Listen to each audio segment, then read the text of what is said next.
Hello, hello, hello. All right, sorry about that delay, guys. Okay, we're here. Well, welcome to my talk, Open Worlds and ADHD, a tale of love, pain, and opportunity. So first of all, you might be wondering, who am I? And I will get into that into a second.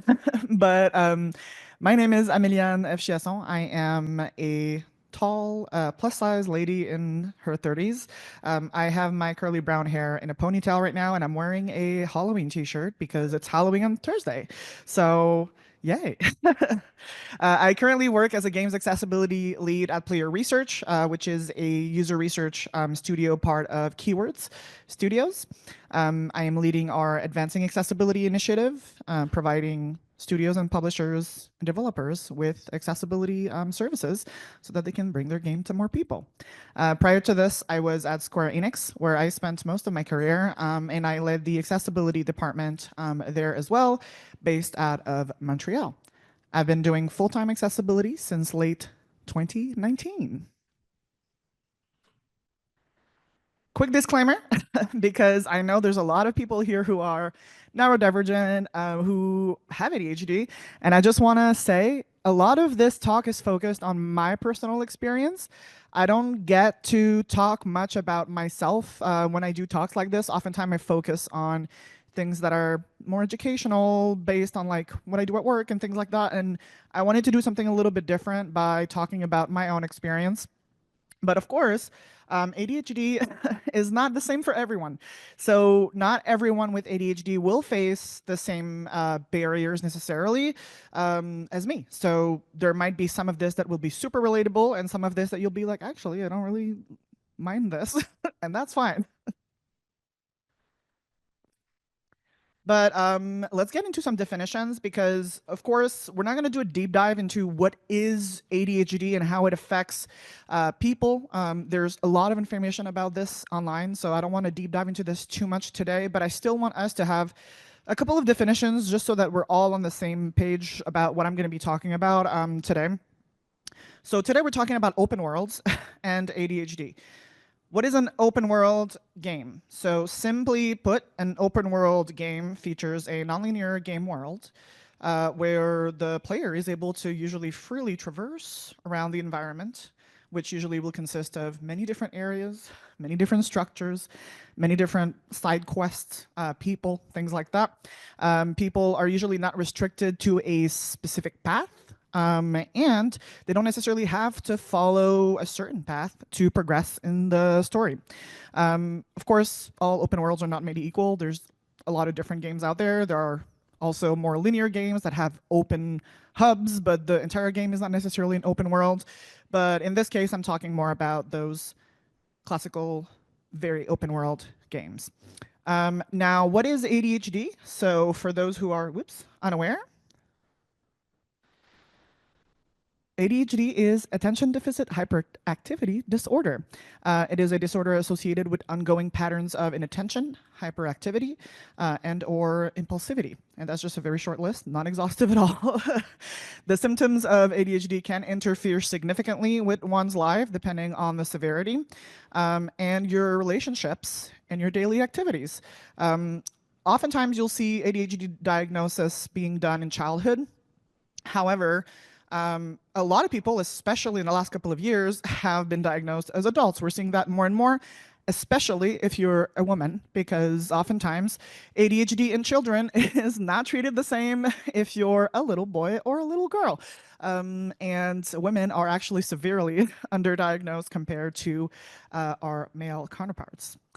So, some stats and facts. Again, spoiler, there's a lot here, so I'm not gonna go into all of the different sources. If you want to go into that, please reach out. I'll send you like all the different studies and stuff, but I just want to give some numbers just for context.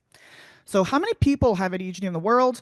We're thinking around 129 million children and teens who have ADHD. Again, that's children and teens. There's not that much data on adult ADHD. There should be more.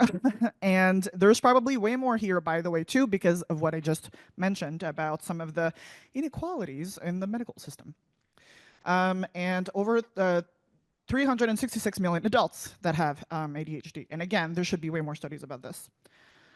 Now, what is the link with gaming? Why are we talking about this? Why do we care?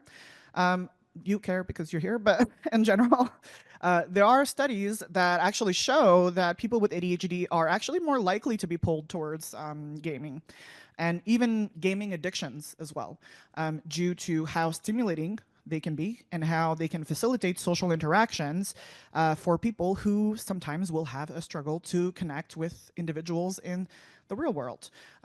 So ultimately, gaming can scratch an itch like no other for a lot of neurodivergent folks. I know that's true for me.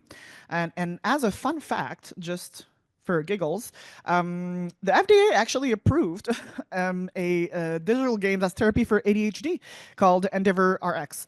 I'm not familiar with it, so if you have experience with it, please reach out. I'm super curious to learn more about it, but I was just, I found it really cool that it just existed. Now, I love open worlds. I really do. The reason why I love open worlds are pretty simple. Wandering off is usually rewarded, which is really cool. Um, I can progress at my own pace, which is also really cool. I can get really immersed and focused in the game world, which is awesome. And I'm not forced to follow a predetermined path. Those are all things that can be really positive for me because I feel like I can just get lost in the game and aimlessly wander around like I wish I could do in a real world without getting hit by a car. Um, so I love open worlds for this specifically, but that comes with a lot of caveats, which we'll get into in a little bit. I experience a lot of guilt and pain as a result of my interest in those games. So it is a constant double-edged sword and a balancing act that I have to always sort of play whenever I'm playing those games. So who here remembers this guy? So, hey you're finally awake. So I wanted to use Skyrim as a bit of a parable about what I'm going to be talking about, but you could replace this with any open world game. So this is Ralof from the game Skyrim, and these are the very first words that you'll hear when you're launching a new game in Skyrim. As you may know, Skyrim is a game where you can explore and play for well over 200 hours, even more if you're like into mods and all of that, to get a full completion. But it takes around 40, 45 hours if you're just like focusing on the main objectives and the main path. Me, I have around 180 hours of playtime in Skyrim across PC, PS4, and Switch, but I've not gotten past like mid-game. Okay, I've actually seen this scene probably over 40 times. The reason why is because I keep starting it over. It's a never-ending cycle for me, which we'll get into in a second. So the Skyrim parable, or the cycle of guilt. Again, this is not about Skyrim, but you'll understand what I mean. So here's how the cycle will usually work, and I'll try to describe it visually as well. So this is just a circle, and so usually the cycle starts with, I'll start a new game, in this case, a new Skyrim game.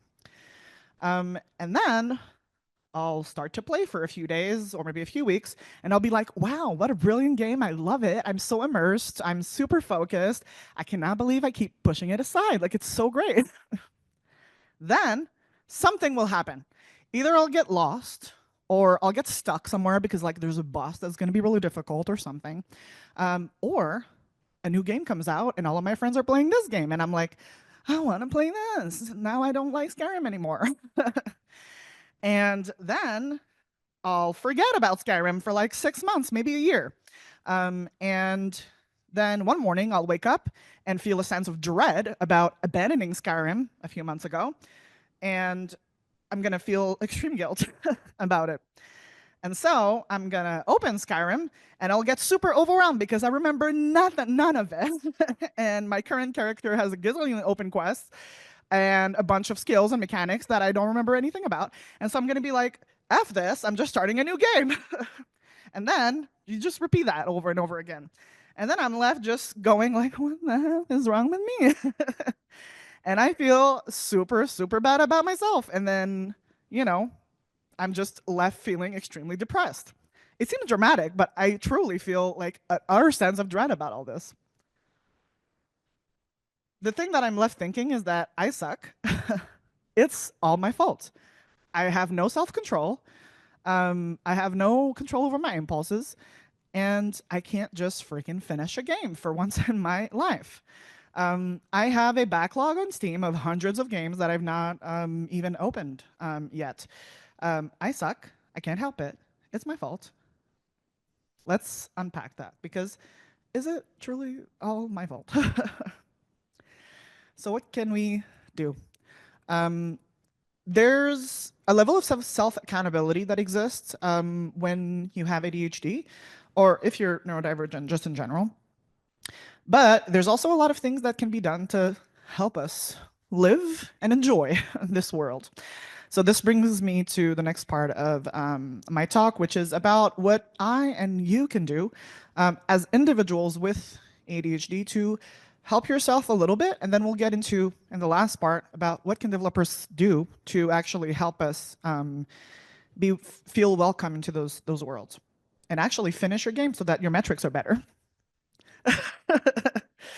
ADHD is complex, like I've mentioned. So are humans in general. But when I get very overwhelmed and I start being very unkind to myself, the first thing that I like to do personally, which works for me, is go back to the root of ADHD and remind myself of how ADHD impacts my life. It helps me compartmentalize my feelings better and also my behavioral patterns and address the different things that are happening in a more focused fashion. When my executive function is failing me and I'm paralyzed, it's incredibly difficult to just power through something. And that's not just for game, that's for anything. No matter the obstacle, no matter how small, I 100% need to identify what is going on right now and point at it and address it so that I can move forward and avoid speedrunning straight into a depressive episode. Now, just like anyone else, as neurodivergent humans, we have a responsibility towards ourselves. I truly believe that. In not just doing nothing about it, we have to do things about it. So what I'll do, like I said, is I'll identify sort of common ADHD symptoms for me. So like short attention span, forgetfulness, getting easily distracted, fidgeting, difficulty organizing, impulsiveness, restlessness, difficulty processing instructions, and so much more. So again, this helps me at least pinpointing what's happening right now and how can I address it. What can I do? I would love for you to learn from some of my mistakes and some of the learnings that I've kind of gathered over the years. So here are some common situations that will happen and how I try to face them on a daily basis when it comes to gaming. Another shiny game has launched, but I'm not done with the one that I'm currently playing. Now, if you're someone who just hops from game to game and you literally don't care about finishing any games, that's all good. That's not my case. So this is very difficult to overcome because FOMO is very real, FOMO being the fear of missing out. It's very real and it's very difficult to resist. But I believe in you. Here's what I do and something that I invite you to try. Put the game in the shop cart for 48 hours. And if after 48 hours you still want it, then buy it. The reason why I'm saying this, and by the way, this applies for just shopping in general. If you're dealing with any type of like shopping impulsiveness, this actually works. If you're able to reach that level of discipline where you actually adopt this practice, it works really well. What happens usually is that after a day, I usually absolutely forget that this cart exists. And I'll move on with my life. And then I will forget. And then 2 weeks later, I'll open my cart and be like, oh, I had put that in my cart. And then I'll usually just remove it, or maybe I'll buy it, but I don't, like my impulse is passed at that point. So that actually really works very well for me. If you're buying a digital game, put it in your cart. If it's physical, I would say give yourself the mission to come back at the store in 2 days and see if you'll be down to come back at the store in 2 days, which probably likely won't happen. Another thing that I do, so if I'm stuck at a bus or a puzzle, whatever, and I'm about to give up because I'm frustrated, something that I will do is I'll switch focus either on another quest, which is something that you can do in open world usually, or I'll take a break by playing your The Office game, and I'll get into what that means in a moment. This can literally just be also watch The Office. This game sequence is boring, and I'm about to give up because I'm bored. What can I do? I'll usually have another stimulus on the side that I'll start either listening to a podcast or watch a comfort TV show, or on a second screen on my phone, like listening to audiobooks or whatever it is. This helps me get through those either very boring or like tedious parts sometimes in video games. And then, if a game is way too confusing and I'm about to give up or I'm stuck somewhere and I'm super frustrated, I'll look for either in-game guidance or external help on YouTube and Google. Now, I know there are people who don't like to look up at guides. I don't care. At this point, I literally just go and look at the step-by-step, what do I need to do here? Because nobody got time for that, okay? I don't care. So that's what I do. But if you're someone who doesn't want to do that, I also invite you to play a more comforting game as a palate cleanser. More on that in a second. My favorite hack for this is having a comfort game that's sort of there as a companion to your main game that you're trying to do. So currently, I'm trying to play Fallout 4. I'm very late, I'm aware. Okay. So don't throw me rocks on that. But I'm trying to play Fallout 4 and I'm enjoying myself. But there are moments where, I experience a lot of FOMO or I'm stuck somewhere or I don't know what to do. And, it can be difficult to resist and to stay into that title. So what I do is that I will have a game that's kind of there as my palate cleanser, so that I don't switch from one main game to another constantly. So the way I do this, for example, right now I've been playing Squad Busters. Okay, very simple game loop. Easy to get into, super quick games. You're not getting involved into like a new storyline, a new narrative, a new open world, a new bunch of systems that are going to be replacing basically the bandwidth in your mind that you're holding for Fallout 4, okay? That's the goal here. So sometimes that's also like Disney Dreamlight Valley, whatever. It doesn't matter what it is. A game that for you is not as, let's say, cognitively demanding in terms of bandwidth.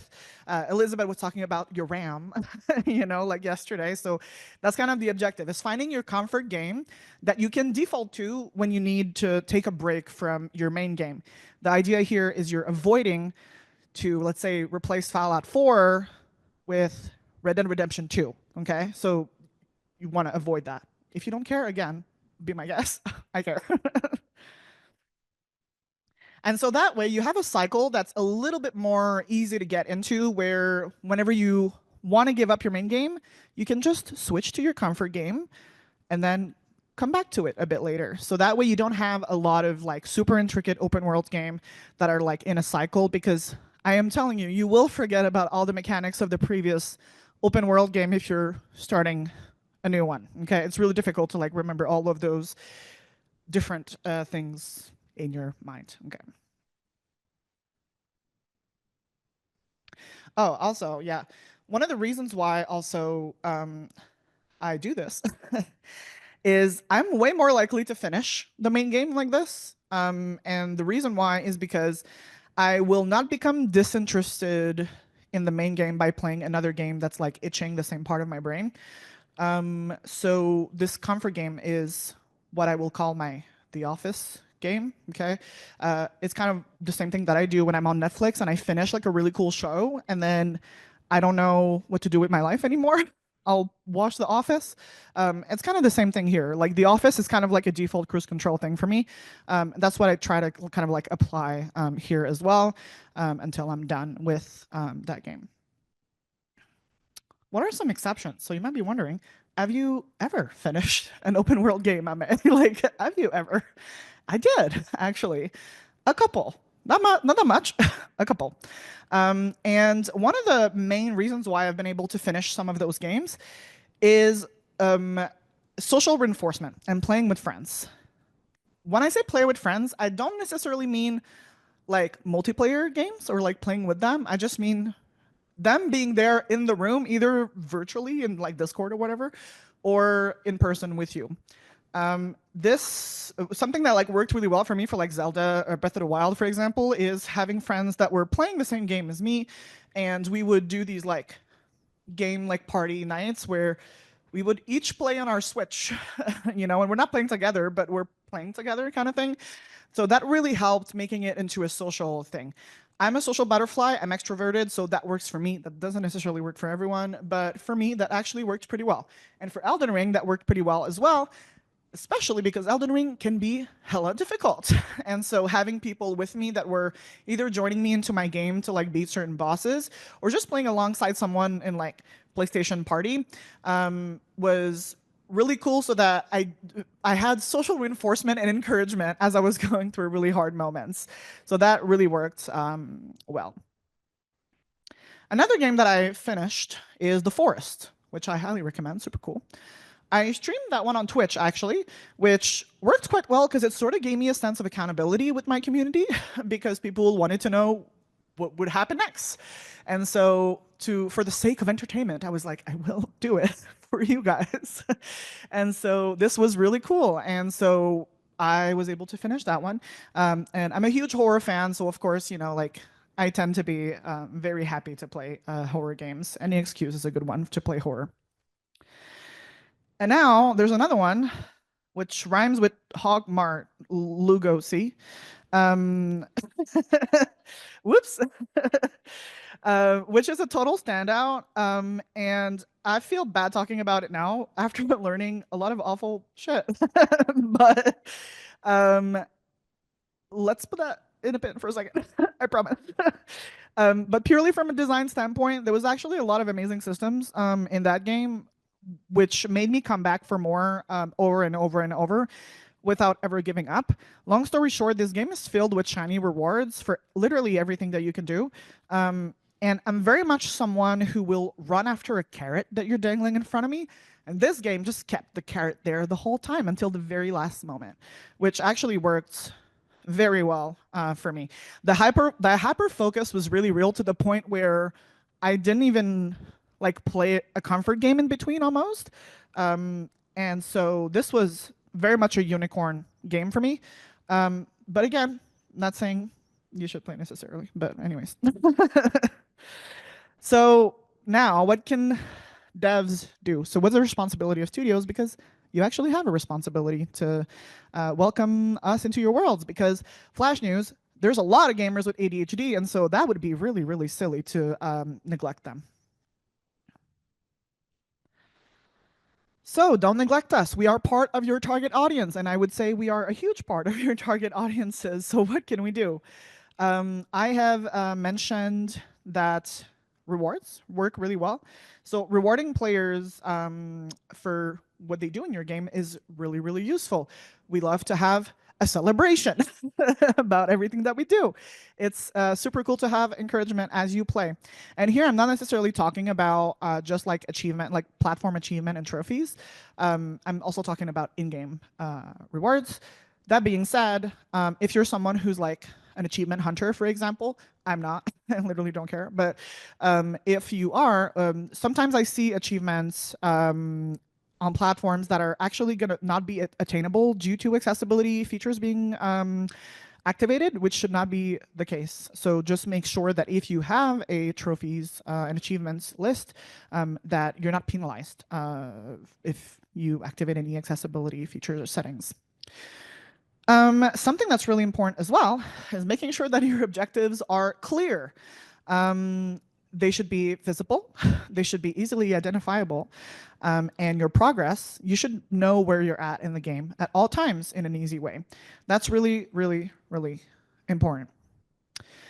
Something that's also extremely useful is any type of navigational assistance to help you figure out where to go next in the world. Again, those worlds are open, which means that you can go literally anywhere. And sometimes that's really cool, and some other times that's extremely daunting. So any help that we can get to the next area is going to be extremely useful. Customization, especially around challenge related settings. So something that's really useful is things like the custom difficulties and Guardians of the Galaxy, for example, where you can modify different things in the gameplay, like invulnerability or the damage that you put out to enemies or the damage that you have as the damage intake that you have. This also helps sort of cater the difficulty to your specific needs, because again, difficulty modes can be highly arbitrary, and what's easy for me is not necessarily easy for you. What's hard for me is not necessarily hard for you. So the more that you can customize those is going to be extremely useful. Something that's also really cool is making sure that you have multiple channels of information. Because, of course, if you have ADHD, processing information can be difficult. So if you have alternative channels of information, that's going to be very useful. So that means if you have any type of visual cues, you also have audio cues that are coming with them, and vice versa.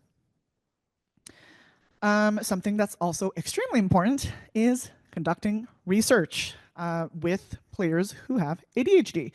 This is probably the singular most impactful way that you can get feedback from the community and make informed design decision and features development decisions as well.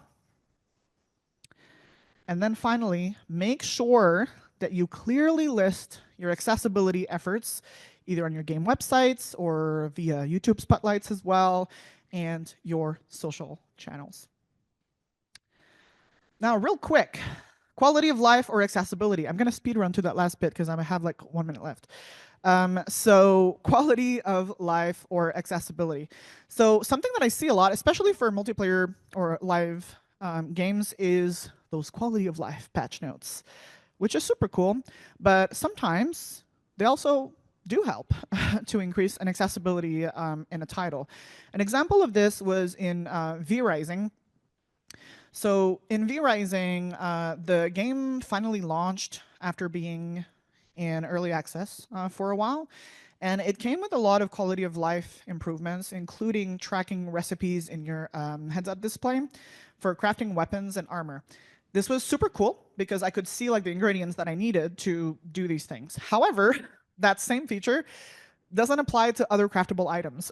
So if you're trying to build structures or you're trying to build any type of like buildings or things like that, that thing doesn't work. So it's very inconsistent in the way that it's implemented in the game. And I have extremely poor memory, so don't play with my feelings like that. This was kind of unfortunate. So finally, consult ADHD players and consultants for feedback. Again, extremely important. It bears repeating. Reach out to people. Don't just assume what people need. Actually consult with people who know what they're talking about. And last but not least, I just want to give you a last reminder. Games are supposed to be a fun time, okay? Don't be like me. Don't let games become a stressor in your life. And what I mean is, again, none of this really matters that much if you're someone who hops from one game to another and you literally don't care about finishing anything. That's totally cool. Be my guest. But for me, games are a huge way to feel a sense of accomplishment, especially after a slow or frustrating day. And so I actually like to complete my games and complete objectives in my games. It feels really, really good for me. So that's why I made this talk, and that's why I'm sharing what I'm sharing today. I hope these tips were helpful for you. Thank you for listening. And yeah, you can find me on Blue Sky, or you can reach out on Discord if you have any question. And that's it. Thanks for listening, guys.